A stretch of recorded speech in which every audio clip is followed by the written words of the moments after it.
My name is Danny Burke. This is the Legion Podcast, and today I have the great Kelwin Hernandez, owner of Wild Audio out of LA. Mm-hmm. He has worked with us since 2018, and is, if you do audio and are in the industry and want a brain, he is, in my opinion, one of the best, up and coming, one of the best audio engineers, systems engineers, like just a wizard. He's a wizard. Welcome, Kelwin.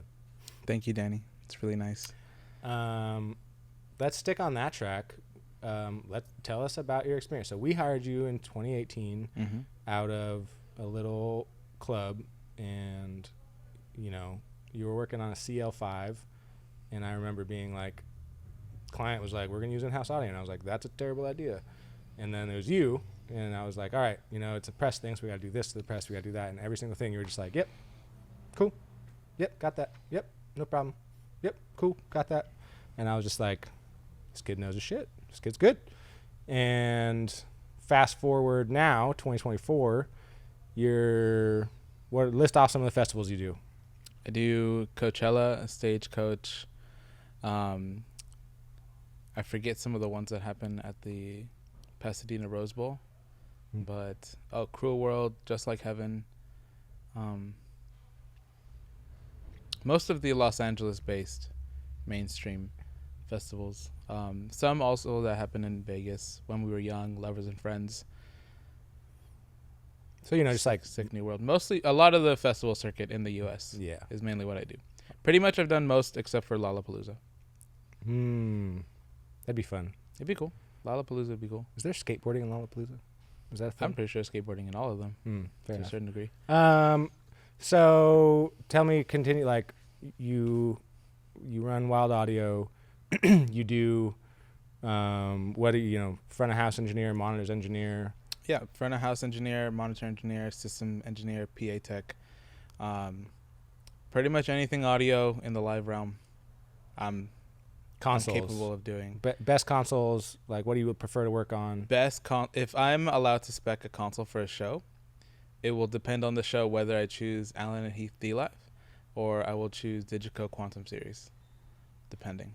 If I'm monitors, 9 out of 10 times I will spec out a Quantum console. If I am front of house, depending on the genre of music, I will spec out a D-Live or a Digico SD series or Quantum series, either one of the two. And it's all based upon routing and... Did you get like a hefty...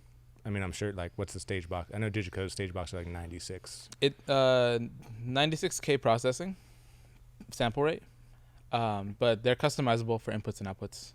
You can have however many, really. Depends. Standard is 56 inputs, because a standard analog split is most of the time 56 channels. Sometimes you get the oddball 52 channels, but for the most part they come in pairs of 56. So and then 56 in, 56 out? 56 in, and then however many out you need. Sometimes it's 24, sometimes it's 12. Got it. Typically my front of house rack is 56 inputs, one set of 8 AES outputs, and then 2 cards of analog outputs. So it's 16 analog outputs and 16 analog or digital AES outputs. It depends, it depends what we're trying AES to go. is just digital over So copper? Yeah, digital over copper. Similar thing that like happens in the corporate world when people get confused on how a digital signal is being sent down what seems to be a 2-wire in comms when it's HelixNet. It's XLR, it's just pin splitting it differently on the other side. We've gone so deep already so quickly. It can dude. Yeah, it can go high end and then all right, so in the weeds. back on impedance. Okay, yeah, back on a normal topic. So your Digico Quantum, Digico the SD series, or D-Live. Allen and Heath. Allen and Heath D-Live. Yeah. Literally never. I'm not an audio guy. Everybody. I'm not an audio guy. But you can do audio fairly well if I have to. Very capable, but not on man. one of those consoles. I would. All in all, capable of doing most hats. He can lighting, video, audio. I understand signal flow. That's my That's the biggest. important part. That's my biggest strength. Is I can say, it's here, I need it there, and kind of figure it out. And I feel like once you figure out signal flow, you can handle any of those. Like you can run cabling for video, you can run cabling for audio, you can, it gets complicated obviously with your 56. Jesus. Lighting too though, because it's backwards. Lighting is annoyingly backwards. Yeah. That is true.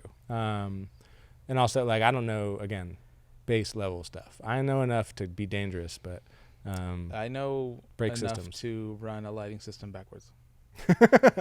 There you go.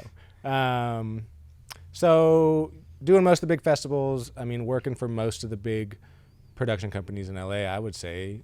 Most of the major ones, like all the big players in the sound and music scene, certainly some corporate stuff still. Yeah, definitely mixture of both now for sure. That's something that's interesting. So we do almost exclusively corporate. Mm-hmm. So corporate and political, not music, essentially, right? So what's the difference? Like, what's like, a grueling load-in day for us is like 16 hours, 18 hours. Sometimes it's like show day is like, 8 or 10 hours of show and then 6 hours of load-out afters. Stuff like that is like, that's pretty standard for music too. Or no, you have more time. It depends on there's a big spectrum of like what a day for a certain person in the music industry would look like on the audio side for live. Do you just white glove it now? You just like walk up and say, "My console's wrong. Fix it." I have some gigs that are similar like that, where I'm able to be spoiled with like a console tech and a systems engineer, and I'm solely just the front of house engineer, and I work with the systems tech to ask him what I would like to get out of the PA, be part of the design for the room, and then I also have a console tech who will take my console out of the truck, put it at front of house, flip it, make sure it's talking to all the bits and pieces that I bring out with it, and I'll walk up around time that's time for me to do a virtual sound check, and we're good. Yeah, I have some of those. That sounds like heaven. But there's the other side where I am with a company for, let's say, a festival. That is pretty grueling because sometimes you're there from 7 a.m. doing sound checks till right up until doors. And then from doors onwards, you're just one act after another because you're either on for an act or you are getting ready for the next act coming up. Or if you're lucky, they brought their own engineer, which happens often. A lot of people bring their own engineer, and then you have a break where you're not mixing, but you also have to be standing by in case that engineer needs anything of you or the system or anything, really. So you're always on when it comes to festivals. So those are definitely grueling hours. Usually festivals go on from like 1 p.m.-ish to like, 11 p.m. Most times. So I'd say it depends. It's hard to say. It depends depends on the gig. But yeah, generally corporate does have some pretty long days. I think too, depending on the person, perspective wise, like corporate can be a bit more stressful because it feels more high stakes at times. I was going to ask that question actually. Like what's more like feels more high stakes? When you're putting a microphone on the CEO of X company, yeah, or honestly, or like X billionaire, or when I think I feel more pressure when there's a crowd of people cheering, and I have to make sure like the presidential podium microphone has to be nice and loud and not feedback, versus when there's thousands of people yelling and I know it's gonna be plenty loud to be over people, and it's gonna sound good because I know it's gonna sound good. There's different times where the pressure's on versus like other times where the other day I was doing a show and the vocal mic for the lead vocalist, when he comes out, everyone's cheering, is dead, and it just wasn't turned on. Oh no. And oddly enough, I just kind of felt stressed, but at the same time like had to trust the people on stage that they would fix it. Yeah. There's nothing I can do 100 feet away. So yeah. I feel like, again, don't do music, so don't know, but like a lot of like obviously you don't want to have mistakes on a live, like on a festival stage, but like also like there's a little bit like I feel like there's like, oh, that went wrong for a second, but like I'm gonna forget, like the audience is gonna forget quickly, right? The band is gonna be like, oh, that was annoying, but like Yeah. I don't know. Like I feel like there's a little bit. You have a little bit more wiggle to like. Oh, it fed back for a sec. Well, let me fix that. There's definitely some grace when it comes to live sound music. Yeah. And well, again, also that depends on the status of your artist. You know, if you're that's true.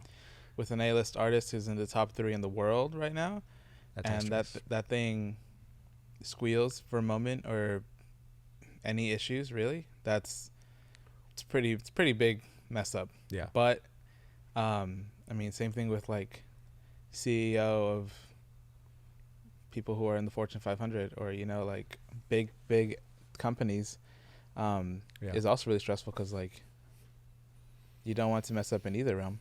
Mm-hmm. It also depends on how much a person cares.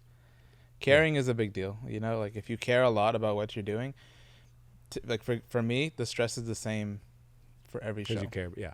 Because I care about every show the same. Yeah. I was thinking about, I don't know why you weren't on it. We did a show in 2019 and there's a musical act and we literally we built the stage and like legitimately built the stage in 20 minutes. It was at the Science Center. I was there. You were there. I was there. But you weren't mixing, you were doing monitors? No, it was front of house. You were front of house? And oddly enough, I thought Skylar was front of house. No, Skylar was he monitors?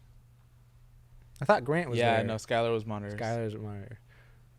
Grant was there teching because you rented mics from somebody.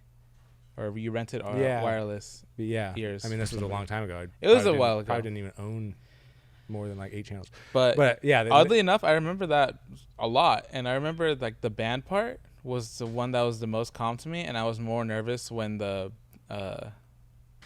owner of the company's wife came up to talk on a lectern. Yeah. And the lectern like got put up and struck, you know, like super quick because it couldn't be in the way of the band. Mm-hmm. I was more stressed out about that than the band itself. And I guess that's another thing, comfort level of different people, where they feel comfortable in what realm. And I guess maybe that shows that I'm a little uncomfortable when people are just listening to one thing versus when they're listening to a whole band, 47 inputs, which is crazy because that's so much more work than much more. But like one band or like one person talking. We were talking too about how people seem to like they just click in this industry, like it activates a certain part of their brain that stimulates them, and they're able to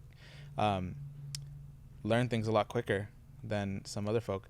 I think that's kind of like maybe my case where like I can hear compression quicker on a snare mic that is tucked into a mix. Yeah, me too. I totally could be.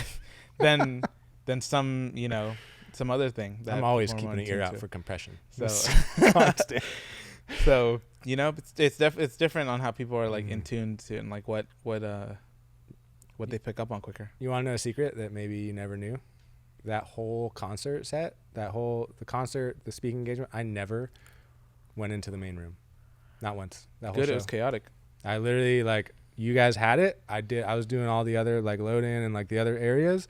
And, like, that thing, like, I was in there for load in, obviously. And, like, but, like, once it, like, was like, all right, it's getting started, I left and I did not come back until show was over. I was not in the room. I was like, I cannot deal with it right dude, now. Well. It was the early days of like, that was like one of our first like big high, like it was an A-list artist, I would say. It was an A-list C-list or CEO and like, you know, owner of the company, billionaire, large company. And I was like the stress was like getting to me, and like since then it's less of a thing. But if the ship sinks, at least I'm not watching it sink. Yeah, exactly. I was just like, I'm gonna go do other stuff. I can't be in that room right now. That was weird. I remember everybody was like having a big fuss about it, but literally it was only the surprise. Well, it was semi-planned. You know, she was going to come out and speak. I knew that part. I didn't know that there was going to be a lectern. It'd be great if she used a handheld. It would have been very easy. But that part of like putting up a lectern that I didn't ring out before and just trusting that like I EQ this PA well, this mic's going to be stable, my gain structure is fine. Yeah. I think that was the scary part because I haven't done that as much, just having one microphone go live for a person speaking and you don't know how soft or loud that person's going to be, you know, speaking into the microphone. Yeah. But I have done plenty of bands where I don't hear them at all and they just tell me go and I go. And it's worked out. So that scares me less than the other one. All right. Well, I'm going to wrap this up there. Yeah. I'll say one final thing about Kelwin. We work with a lot of audio engineers, corporate guys, broadcast guys, and gals, and music folk. And there's not a lot of people who can do both or all three. And I think I would say like you're one of those rare people who like, hey, if I need if I have a music act, I'm calling you. But also if I'm doing like, hey, I've got the CEO of Wells Fargo, I'm probably calling you. Like that's rare that that's the same person. Yeah. You know? And so I've always just been super impressed by you. So thanks for being here. Thanks for having me, dude.